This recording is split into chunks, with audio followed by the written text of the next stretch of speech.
Fighting Blindness Canada's Young Leaders Program is a career-oriented initiative that provides young people, aged 15 to 30, who are blind or partially sighted in Canada with the tools they need to develop skills and pursue rewarding careers. The webinar you're about to watch is a recording. To learn more about this program, visit us online at fightingblindness.ca under the Get Involved tab. The Young Leaders Program is proudly supported by RBC Future Launch. We hope you enjoy this webinar and share your thoughts with us in the comment section below. I have great pleasure to introduce you to Sumaira Latif. I first heard about Sam when a colleague of mine asked me if I'd heard of this cool thing on Herbal Essences bottles where there's a tactile marker. So in the shower, you can tell the difference between shampoo and conditioner. And I said, no, but that sounds really cool and I want to know more. So through that, we met Sam, who is actually the person who, I don't know if invented is the right word, but made this development, and I think it's so cool. And then I found out that she works at P&G, and she's actually the first accessibility lead for the organization, which I think is so cool. So she's going to join us today and tell us a little bit about herself and her career. And then, Sam, if it's okay with you, maybe about 2:40 our time. So in about half an hour, 35 minutes, we can take some questions from the audience as well, if that works for you. So if you have questions at any time, please feel free to type them into either the chat or the Q&A box. And yeah, I guess we'll just get started. Sam, thanks so much for joining us, and it's over to you. Hey, thank you very much for the lovely intro. Hello everyone, it's a great pleasure and honor to be invited to talk with you guys today. I'm going to start by taking you back in time and share with you some of my personal experiences of a blind person growing up in Scotland in the UK and finding work, finding a partner, having kids, and I'd like you to learn from some of my mistakes and to be encouraged by some of my successes. So I'm actually looking forward to the questions. I prefer to talk with you instead of like talking at you right now. But so definitely, I would really appreciate any questions at the end. So when I was very young, under the age of 10, I knew I was different, but I didn't know how. I knew I was not so good at reading books, but I didn't know why. And I knew I wasn't smart or clever or popular, but I didn't know why. And when I was a teenager, I completely lost my sight. I've got RP, retinitis pigmentosa, so my sight was gradually getting worse over time. And when I was about 16, that was the rubber stamp that killed most of it. And so at that time, when I lost most of my sight, I lost my ability to read and write. And I almost lost my ability to learn. Schoolwork was no longer accessible, and the advice at the time was to stop my education, both by the school and later by the university. But I wanted to be normal. I wanted to do what other kids were doing. And now that sounds easy, right? But it was actually quite hard. There was no one I knew who had been through it all and or was able to give me any kind of like handbook or advice for this kind of stuff. So in any case, I persevered and came up with new ways of working. And I came up with this idea for people to record information onto a cassette. Now, I don't know the age profile of you young folk on the phone, but like a cassette tape is quite old fashioned and non-existent now. So I could listen to it, you know, it was like a MP4 file, but on a cassette tape. And that used to work for me to some extent, you know, but to find page 25 on that cassette tape, you had to rewind and fast forward and rewind and break the tape and all that kind of stuff. So it wasn't very easy, but at least it was somewhat accessible. So fast forward a little bit more, I was at university and, well, first of all, the university said, sorry, we don't accept blind people. We've never had a blind person, so we're going to reject you. And I negotiated with them. I said, look, guys, you've never taken a blind person on. I've never been to uni and I'm blind. Why don't you let's give it a try? Because if it works, then it's good for both of us. And if it doesn't, then no hard feelings. And that's how I literally got into university. And then once I was in university, I was actually asking people to scribe for me. I wasn't able to write anymore. I learned Braille, but I was really like slow at reading it, like, and writing. I think I learned Braille at about 16 years old. So I was just as slow in reading Braille as I was reading print when I was a young kid. So I was pretty rubbish. So I kept listening to books. I kept asking people to record stuff because that was the only way that I knew I could cover lots of ground.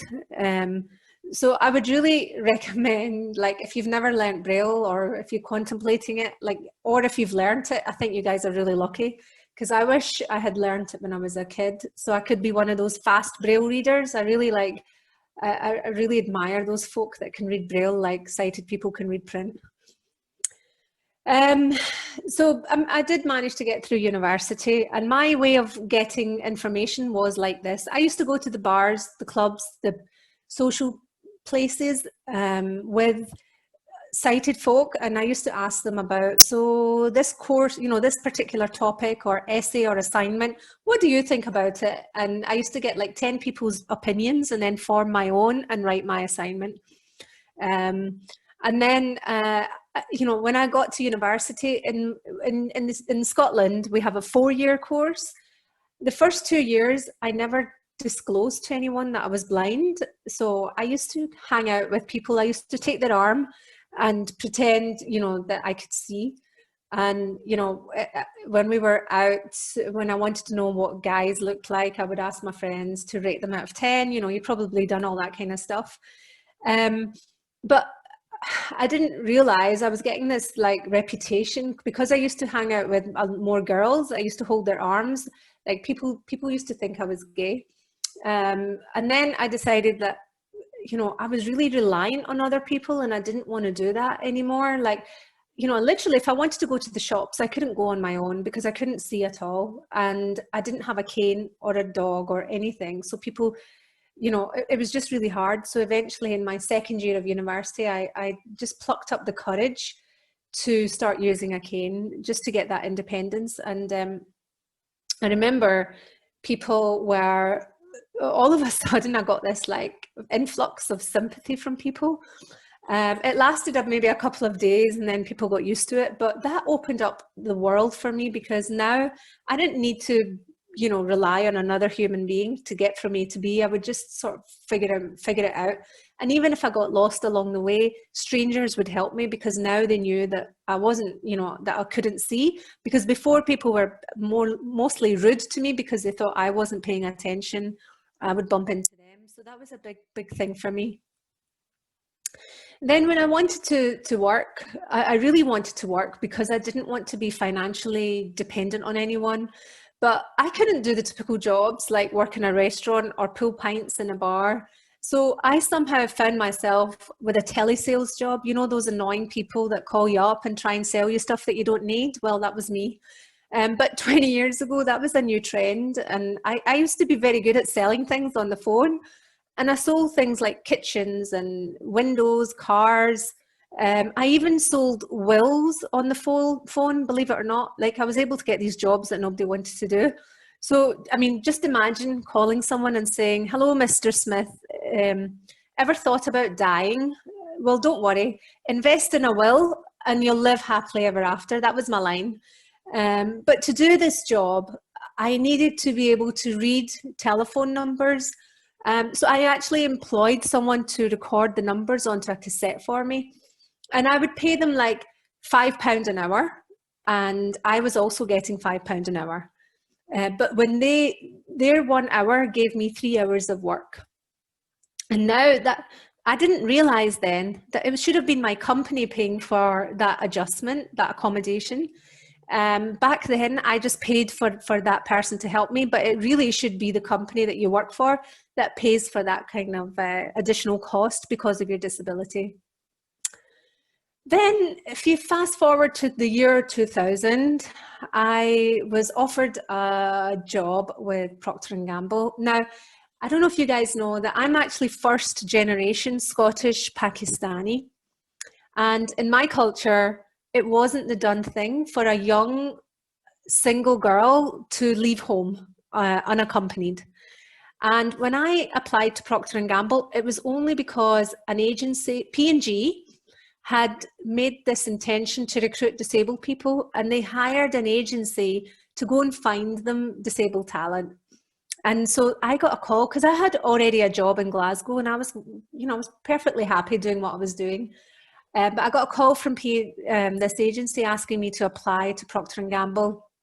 I didn't even know who they were at the time, but I just decided to apply because I was, they would pay for my flight if I was successful. And anyway, I didn't think I would be successful because I had experience of other companies just blatantly telling me that because I was blind, they weren't going to give me the job. So when I applied to P&G, I went through a series of interviews and tests and things that were not accessible, but we found a way around it. And then I actually was offered the job. And when I was offered the job, I politely declined because I knew that my parents wouldn't let me leave home and live independently just outside London. And the person who was trying to hire disabled talent at P&G decided, he called me and asked me, he was horrified that, almost like, how dare you decline an offer from Procter & Gamble? But I told him why I had declined, and he just said, well, may I talk to your parents? And I said, well, yeah, feel free. So he called my dad. He then flew up to Glasgow, from London to Glasgow in Scotland. It's an hour's flight. So he flew up there. He had a cup of tea with my dad and my mum, and basically convinced them that he would look after me and to let me come and trial working at P&G. So that's what happened. But when I moved from Scotland to London to start my career, I experienced, again, accessibility challenges. New city, new house, new job. And I had to learn how to walk to the shops. Like, there was no online shopping in those days. I had to carry my shopping home. I had to take taxis. All that was like really hard. There was no Ubers back then. And then, I didn't want to tell my family that I was struggling, because I felt like I would have been, it was me that pushed to come here, and I felt all alone. So I didn't really know who to ask for help.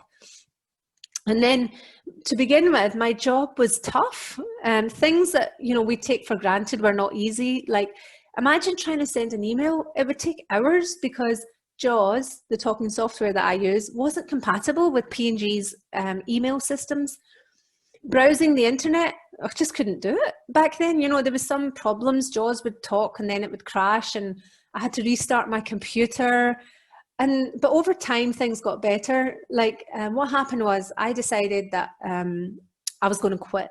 And it was quite a hard decision. It was over a year I'd been at P&G, and it wasn't getting easier. It was just hard because, I used to go to the IT desk and say to them, can you fix this? There's something not right now. And they used to hide and run away from me because, the problem, they didn't know how to solve it. I was time consuming for them.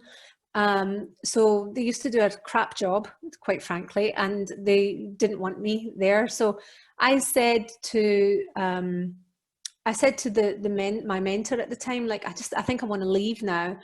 But he said to me, like, what would it take for you to stay? How can we fix, like, because I wasn't able to articulate that IT was a problem. I just said I didn't think I could do the job because I couldn't connect with people. I didn't understand my project, and I didn't realize at the time that it was because I didn't have the tools to do my job. So he kind of just said, Sam, I don't want you to leave, and I want you to tell me, what would it take to make things better? Help me help you. And I said to him, like, I want my own dedicated IT support. And because people are not taking me seriously, and I don't really know how to fix the problems. I know that there's problems and blah, blah. And within 24 hours, I got my own dedicated IT support guy. And he's the best guy ever. His name is Paul Cuthbert. He's still with P&G. And I used to see him every day, about 4 or 5 times a day. And then over several months that, got less and less over the years. I hardly ever see him now. But he was absolutely brilliant to help solve all my problems. So I used to use lots of gadgets. Some of you might see them, like talking watches, talking dictionaries, and many other specialist products to help with my daily living. And although they were useful, they were expensive and they were clunky and ugly, you know, and I felt left out. And I used to wish I could also have a nice looking watch, or I could just pick up a book and read it like everyone else instead of trying to find someone to record it. And if I wanted to read a book, it would take me like 6 months because it would take someone else 5 months to record the damn thing. And then I would, you know, it was just always old by the time I got it. So the game changer for me was around 2009 with the iPhone. For the first time in my life, I could use a phone straight out the box, which worked for blind people. And I had never imagined that a flat screen device would work for someone like me. And this actually had a tremendous impact on me. I felt so much more part of society with this device. And I felt like people were considering someone like me when they were designing products. And I could make calls and do everything else just like everyone else. So that's when, you know, I started looking into this and realized that, you know, disabled people are the largest minority in the world.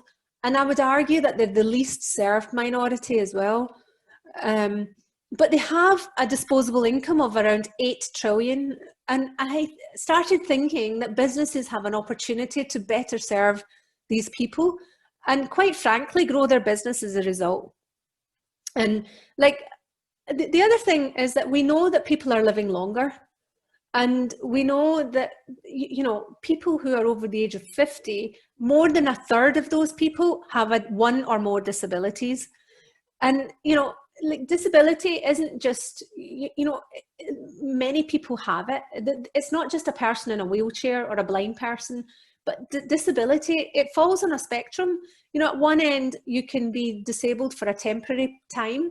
You know, like if you broke your leg, or the other end of the spectrum is you could be permanently disabled, either born with it, like, or biological, or it can be caused by a trauma, like a car accident.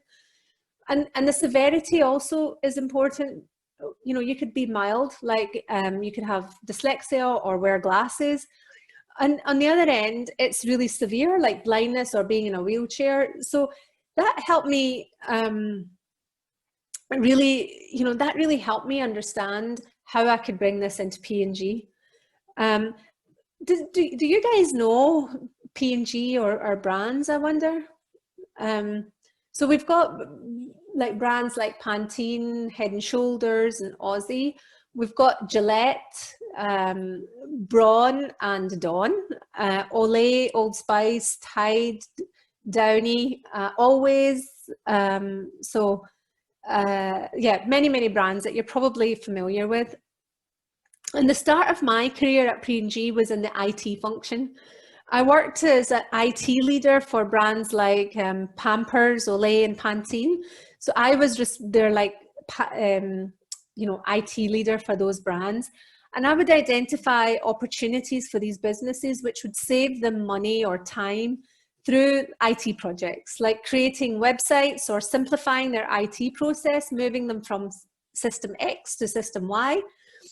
And then 5 years, so that was like for 15 years. And then 5 years ago, I was lucky to be in the right place at the right time, because I got spotted by a senior leader in the company who saw what I was doing, and not what I was doing in my day job, but what I was doing to raise disability awareness in the company.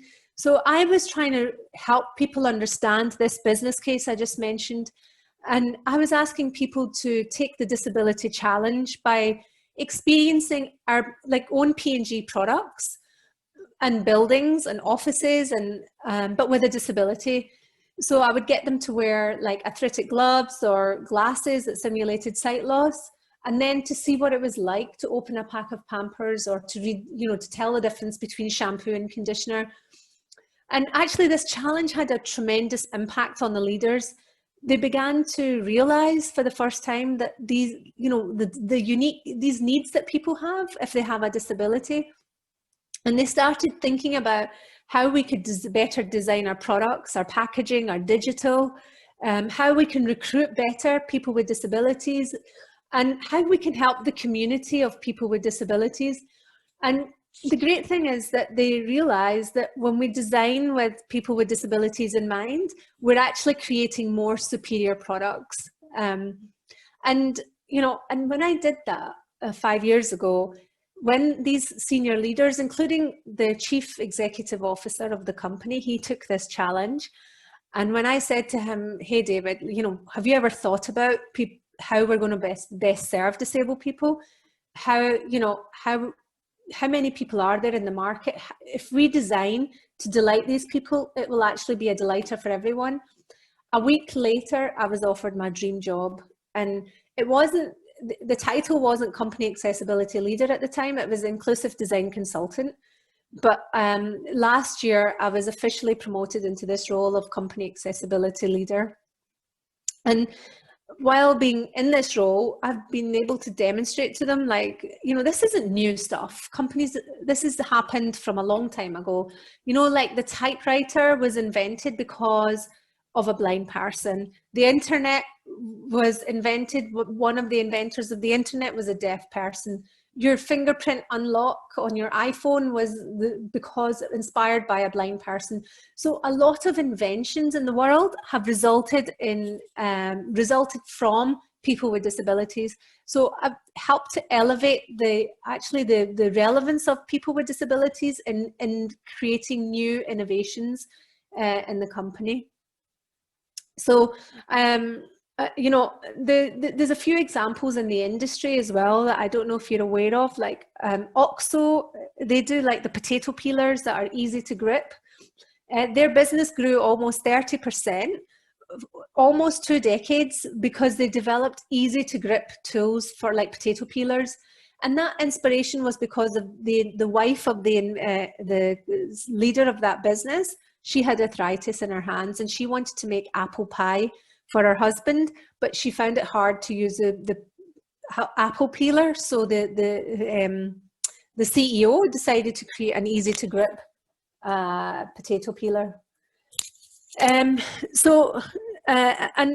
Nike again have made a shoe, Nike Fly Ease, which is accessible for people with cerebral palsy to wear, so that they, you know, people with disabilities, so that they don't have to tie the laces. But the shoe is still trendy. It's advertised by, you know, a famous baseball player, and it's aspirational, but it's also accessible. And many other companies that we're all aware of, Microsoft, Apple, Google, they're all trying to make their products so much more accessible. So what we're doing at P&G, we've got a few things in the pipeline that have come out. So for our recruitment, first of all, we've significantly improved our hiring process so it's accessible. We actively recruited 45 individuals with disabilities last year alone.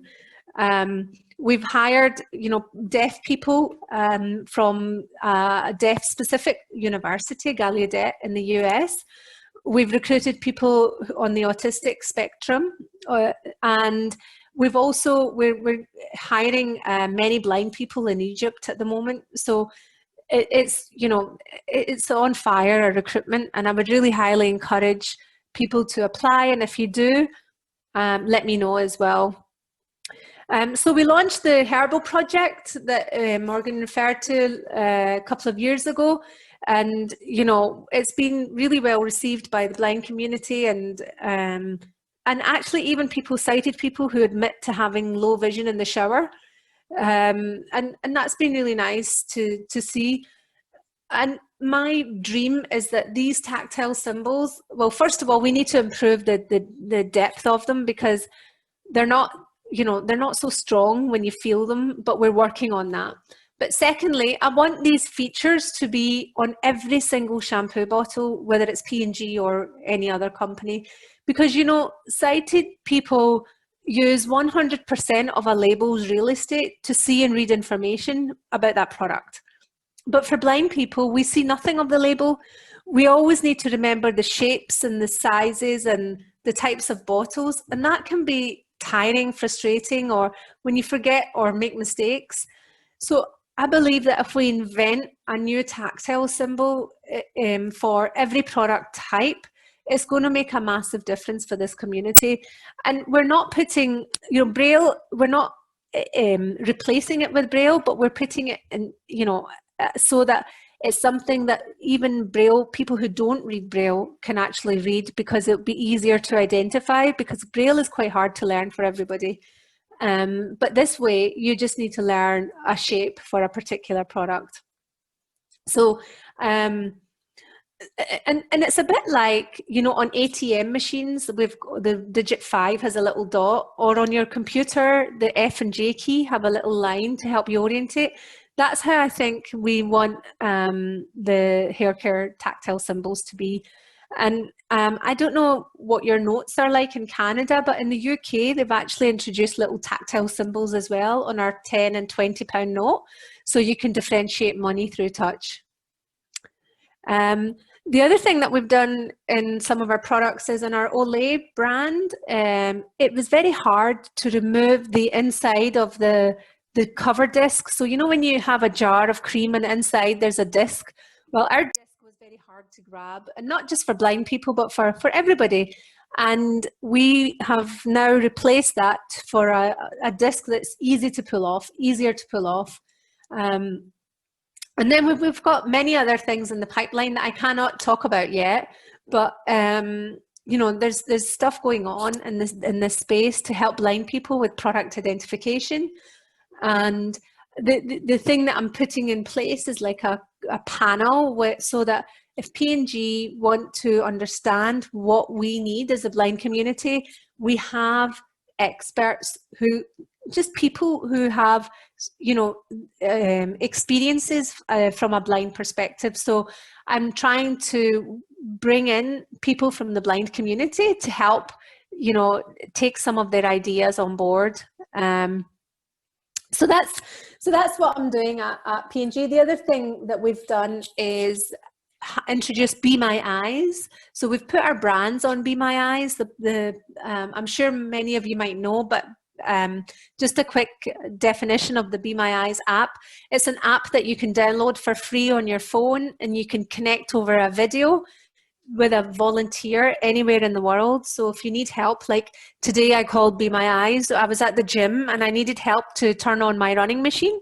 So I call Be My Eyes, point the phone at the treadmill, and then they tell me, where to press the start button on my treadmill.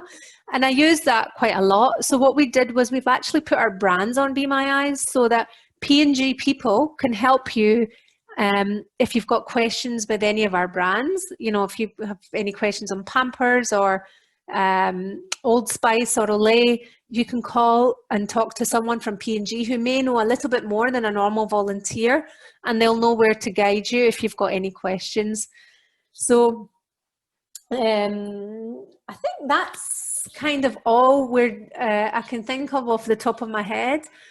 But the other thing that we're doing is actually bringing in people, again, blind people and people with disabilities, to understand how would you like to be reflected in our advertising or on pack. Only 2% of people with disabilities are in advertising, yet the 20% of the population have a disability. So I want to change that.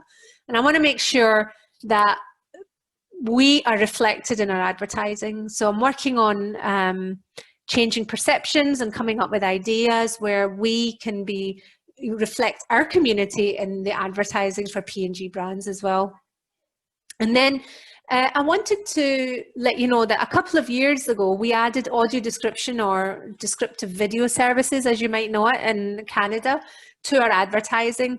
Now, it might sound like nothing or very, blind people, people don't really like ads, right? But I think that it's really important that we have access to the same information as the sighted community. And in actual fact, what I didn't know prior to doing this was that ads can be funny, but you miss it all. You don't know what's going on, and you want to be able to join the conversation and understand what's going on. So I tried to implement audio description in P&G advertising, and I thought this would be simple to do, but it wasn't, because even though P&G could create an audio described ad, the TV broadcasters couldn't broadcast it, especially in the UK, and I had to bring the entire industry together and get them all to commit to fixing their systems so that they could broadcast audio description on advertising. And they had said to me, well, no advertiser has ever asked for audio description. And I said, you know, well, P&G, we're the largest advertiser and we want audio description now, and we want it in the next 6 months. So we would like you to fix your systems. And guess what? They fixed it. And it was such a barrier at the beginning, but, you know, we used our company size to fight for a cause that was, you know, it's a right to be able to see ads with audio description. We should have the same access as everyone else. So that was something that P&G really helped me with and supported me with. And then we got some ads with audio description. Now I've got, I wanted to share with you an example, and I don't know if we're going to be able to do this. So you have to bear with us. If it doesn't work, it doesn't work. But Morgan, I sent you the, an example of an ad. So we're going to play it twice. The first one is the ad, but you won't be able to see much. So it's the perspective of a blind person, what it's like when you haven't got audio description. And then we'll play the same ad again with audio description so you can actually see what the difference is yourself. Okay, so you want me to do the distorted first? Yes, please. All right, let's see. We can do this.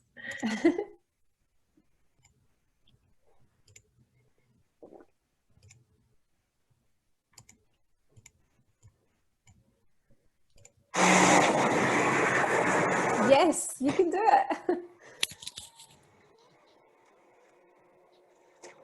Awesome. I can't unlock my phone. Sure, you can't unlock your phone. Can't recognize my face. I've been using Olay. It has totally transformed my skin. 28 days ago, I looked like that. That's bananas. That's you. Your skin's glowing. You could be a movie star. Really? I mean that. No. Now, you know, because it's a large audience, I would normally at this point ask you what this ad was about. But Morgan, could you kind of play the next one with audio description?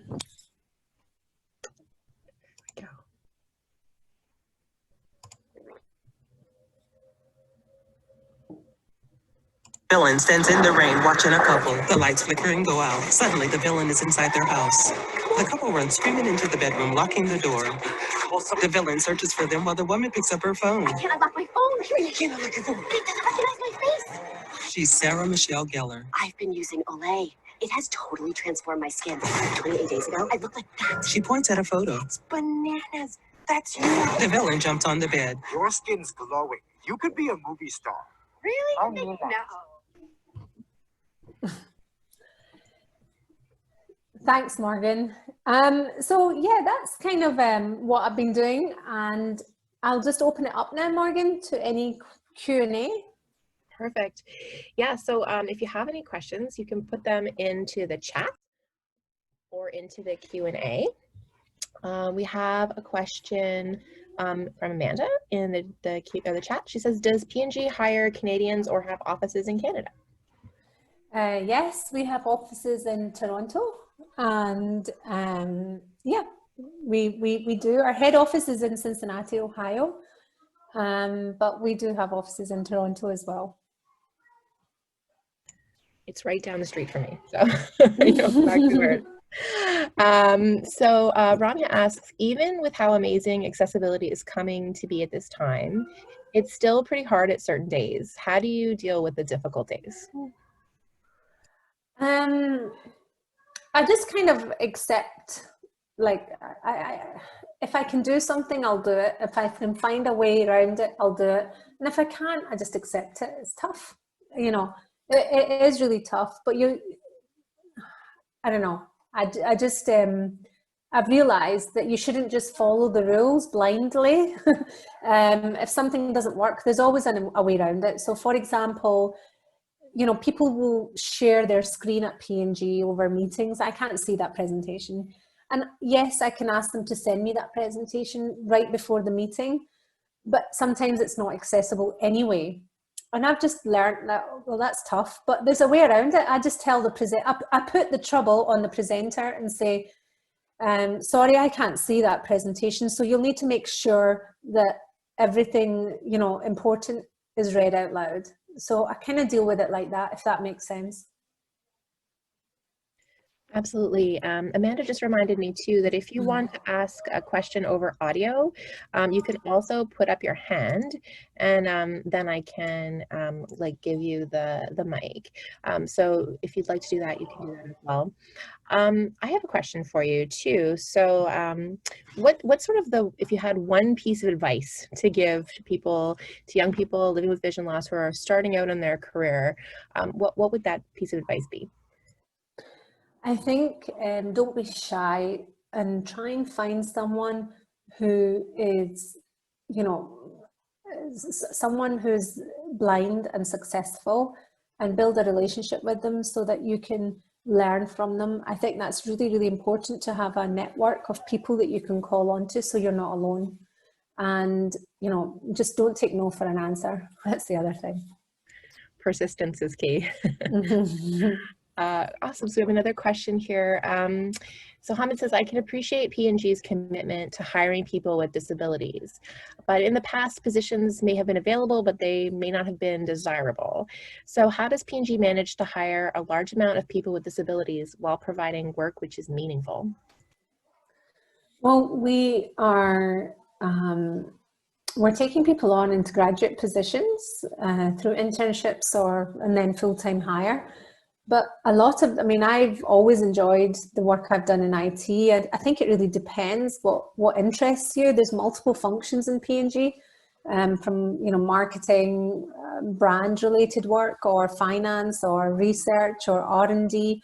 There's so much that we have, and really, to be honest, it's really, I find it very wide-ranging and very interesting. I find that most people really enjoy what they do, and we don't create like a job for a blind or a disabled person. We give them, offer them a job that we offer everyone else, like the work that needs to be done, rather than creating something unique for you.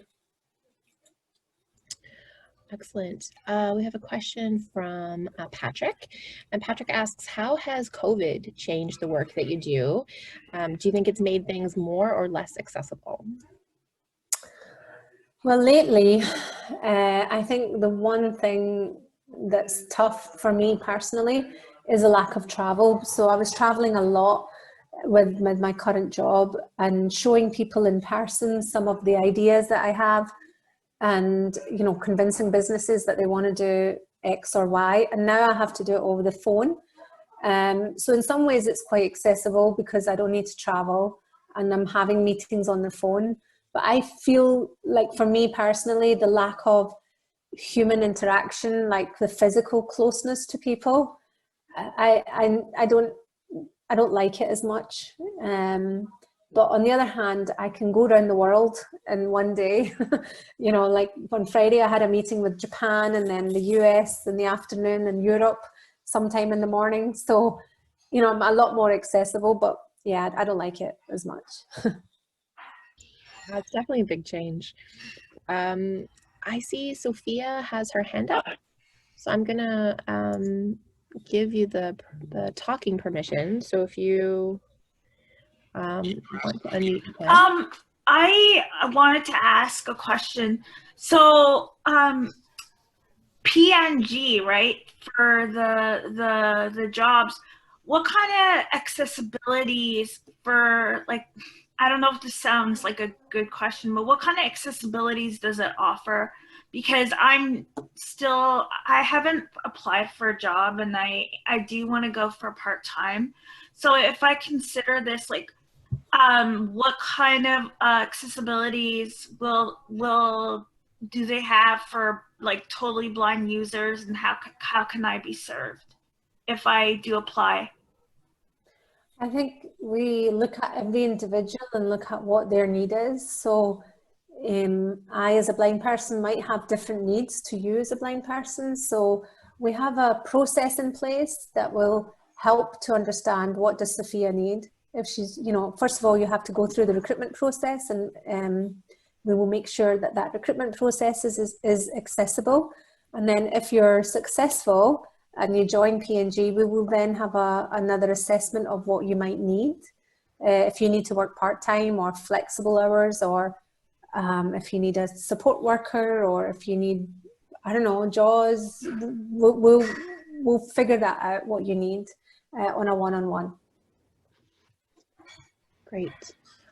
So Ted says in the chat, did P&G play a role in creating the ad which aired on AMI here in Canada, which sounded, oh, I remember this ad.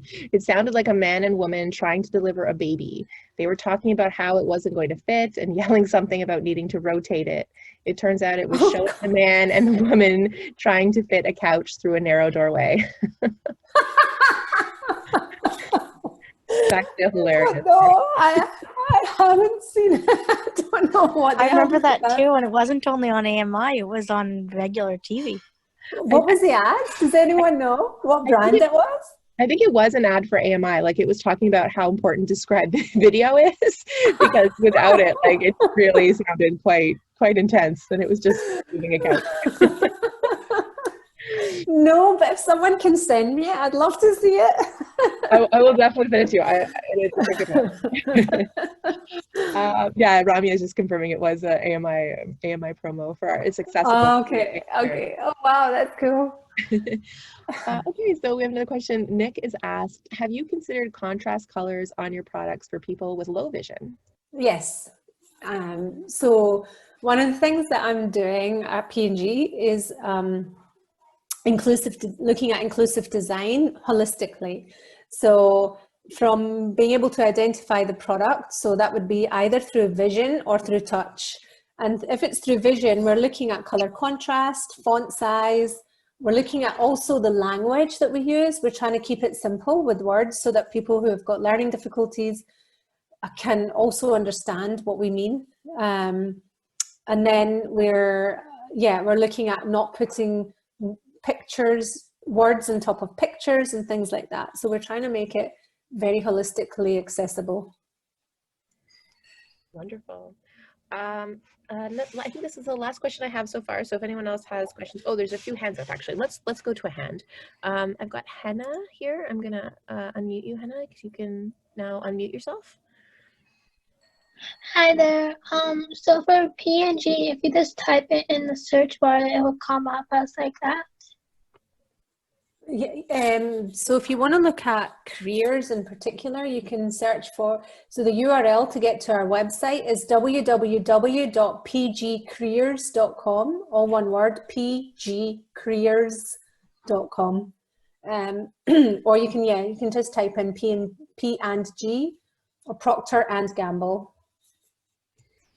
Excellent. Okay, Jack, I'm gonna allow you talking now, so you should be able to unmute.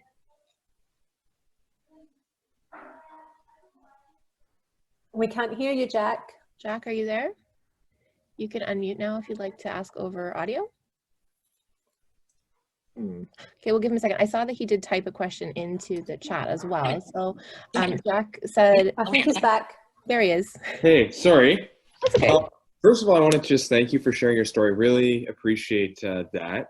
My question was, currently in my role, I'm an individual contributor, and my long-term goal is to make it into management and kind of, get more responsibility. And I'm just wondering, do you have any advice for people like me who are finding it hard to advance in our careers and get to that next level? Yeah. First of all, I can't emphasize enough, Jack, how important it is to find someone who's been through it, someone like me, because it's not been easy. I've had challenges because of other people's perceptions. So I didn't know for a long time why I wasn't getting promoted at P&G. To get promoted, you had to be 1 rated, which is like the best you can be. And I was 1 rated for 6 years. And it was unheard of. Like, people, normally sighted people had to be 1 rated for 2 years in a row, and then they would get promoted to the next level. And what I found out was I wasn't being promoted because they assumed that I would not succeed at the next level. So they were trying to protect me from failure. And once I started knowing these things, and the other thing was, I never was vocal about wanting to get to the next level. I was so grateful that I had a job. I was so grateful that I could do it well. I was quite content for a very long time. But then when you started seeing other people progressing and you realized that you felt like your work wasn't valued. So that's when it started bugging me, and that's when I started to take action. And then when I started taking action and started to understand why people were not, why I wasn't being considered, I realized that, oh my God, these guys are uncomfortable with me, And then I started to get to know people well, and I did this like reverse mentoring where I would be the mentor for someone senior in the company to help them understand what it's like to be an employee with a disability, and to give them a safe place to ask any kind of question, or just to get to know someone like me so that they wouldn't have those prejudices. And so that's another thing I would really advise is like get to know senior people, because senior people, they've got nothing to lose to get you to that management position, because they're already at the top, they're successful, and they want to do good, they want to give back. So make an effort to build relationships with senior people, and use your disability as an advantage to get close to them, because you'll stand out, if that makes sense. Would you feel comfortable doing that, Jack? Oh, Jess, let me see if I can okay. Audio again. See, where'd he go? I can put you back on, Jack, if you want to unmute.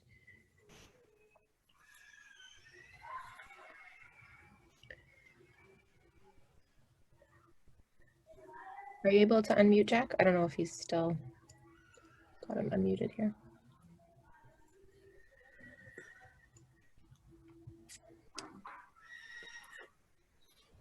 All right, well, maybe he can. Well, we can come back again. Yeah, he can come back for sure. Well, I think that was all for our questions, and we're almost at the end of our time. So I just wanted to say thank you so much. That was fantastic, and I really appreciate you sharing your story and your perspective. P&G is actually, I think I mentioned this to you the first time we talked, very close to my heart. My dad worked there for 35 years, basically his first job out of high school to when he retired. So again, it's an organization that I really appreciate, and I'm very encouraged to hear all of the amazing things that are happening behind the scenes about accessibility. So thank you again so much. I really appreciate you coming today. Yeah, thank you, Mark. Thank you for